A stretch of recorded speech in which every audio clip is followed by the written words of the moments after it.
And joining us now, MSNBC's Antonia Hilton from Cambridge, Massachusetts, MSNBC legal correspondent Lisa Rubin, MSNBC contributor Charlie Sykes, and former Massachusetts congressman and former special envoy to Northern Ireland, Joe Kennedy. Lisa, you've been monitoring the hearing. I understand they're in recess right now. There was this 11th hour filing. What came of it? It sounds like the judge, Anna, isn't buying this 11th hour filing as something that changes the posture of the case. And let me just review what the administration filed. It was a letter that they sent Harvard yesterday informing them of their intent to terminate their ability to enroll foreign students. And if that makes you say, hey, wait a second, didn't they already do that? They did, but what they said previously was, we're going to immediately revoke your ability to enroll foreign students now and for the future.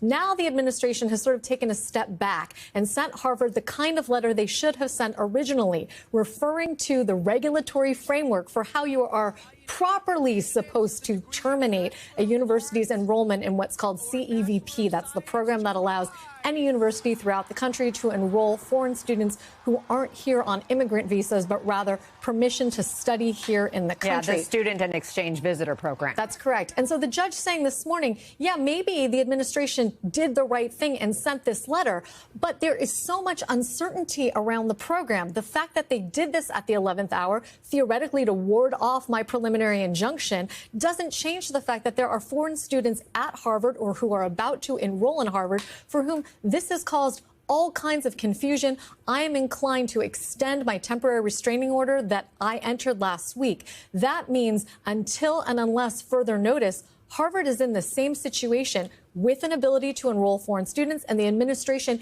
can't do anything about it, according to this judge. Yeah, the judge sounds like she was quite concerned about the harm that these students may be experiencing. Absolutely. And for her this morning, at least according to our colleague Gary Grumbach, who is in federal court in Boston this morning, the judge's real concern was less about Harvard and more about these foreign students who we know from reporting, including Antonia's, are really facing sort of a Sophie's choice, right? They don't know where to enroll, when they can enroll, whether they should go back to their home countries and participate in higher education there. This has caused an endless source of confusion for foreign students at Harvard, and there are a considerable number of them. As the president himself said earlier this week, he said that there were 31% of Harvard students are from outside the country. We understand that to be closer to 27%, but still, that's a sizable number of students enrolled at Harvard who come from countries outside the U.S. and with permission to study here provided by the U.S. government. And we are told that hearing just concluded. I'll let you read in to get a sense of what's next in it. Antonia, Harvard says that President Trump's actions have already made students afraid to attend today's commencement, their own graduation. So I have to wonder, even if Harvard prevails, is that fear factor already present there in Cambridge? In some ways, has the damage already been done? Anna, absolutely. The fear factor is present in Cambridge, and I think it is going to stay around for quite a while, because no matter what happens in this one part of the fight, there are several fronts of this sort of Trump versus Harvard war, from additional funding cuts on their way to verbal sort of threats that he's made and insults that he's lodged against people here at the university. So the feeling is that if it's not this, it will always be something else over the course of the next 3.5 years. To give you just a sense, while, of course, most of the people here are in a good mood, they're excited to celebrate, to reflect on their last several years here on campus, many of the international students that we've spoken to this morning have told us that they cannot go on camera. They're afraid that the administration will see them on our air and perhaps snatch their visa away, or something could happen to them. So that is a very real sentiment. Take a listen to a conversation I had with the mom of one American graduate who works in a quantum physics lab with primarily international students.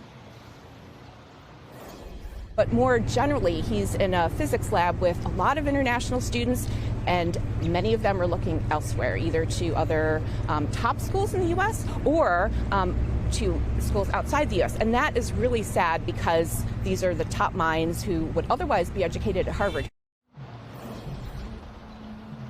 The challenge, though, Anna, is that there are international students who cannot return home for various reasons. There may be a war happening in the place that they call home, or they may themselves be fearful of political persecution in their home country. And so in addition to just figuring out, well, can I stay literally here in Cambridge, Massachusetts, there's concern about, well, what happens if I actually do go overseas?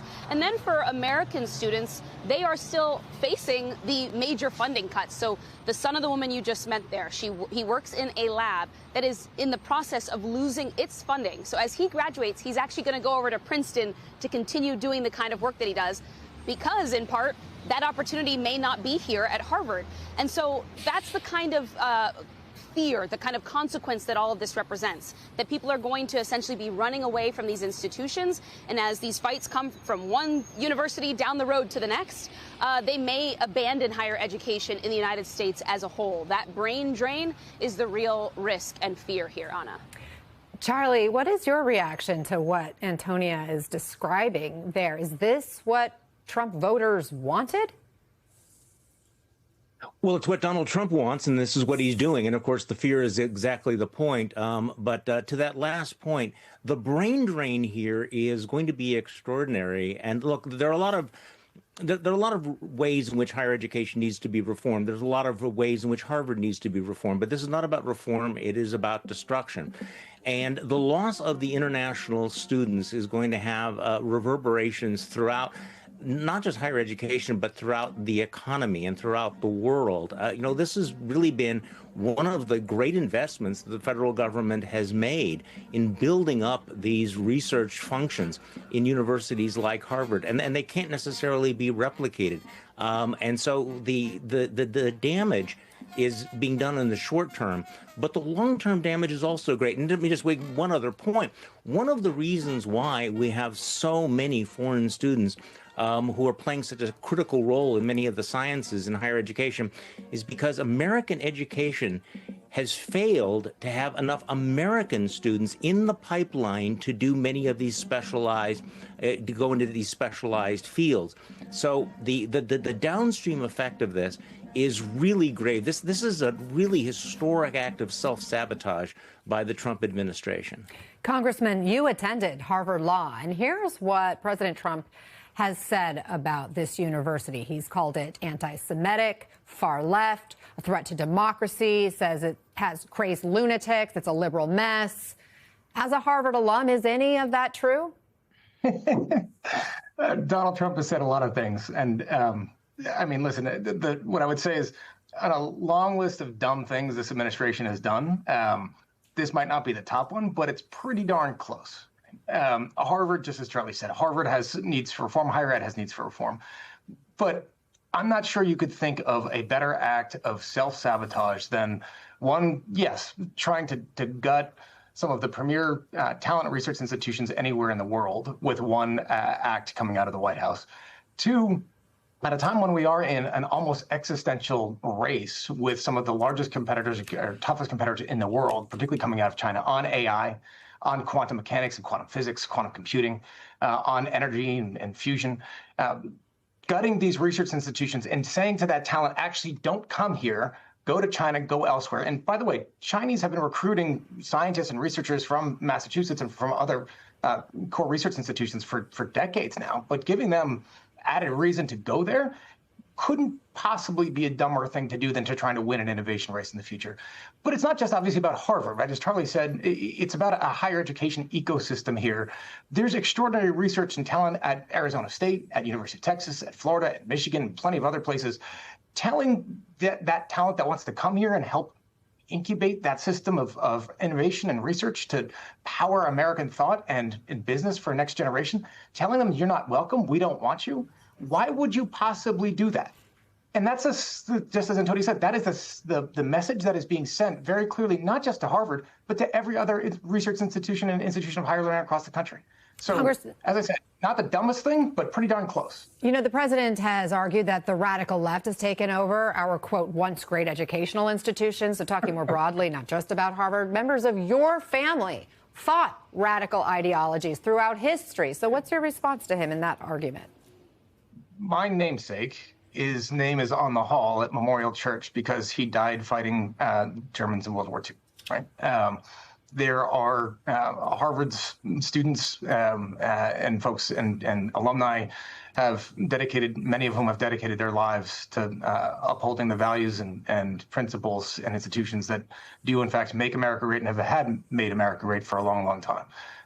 The fact that this administration chooses to ignore their sacrifice and their contribution, look, that's on Donald Trump, that's on Marco Rubio, I guess, for doing the 180 that he has done. I can't explain that. That's for a question for them to try to come to grips with. I would say, from having spent years on the Harvard campus, the idea that Harvard Business School has become a bastion of Marxism and communism would come as a newsflash, certainly to me, and I think many students at Harvard Business School.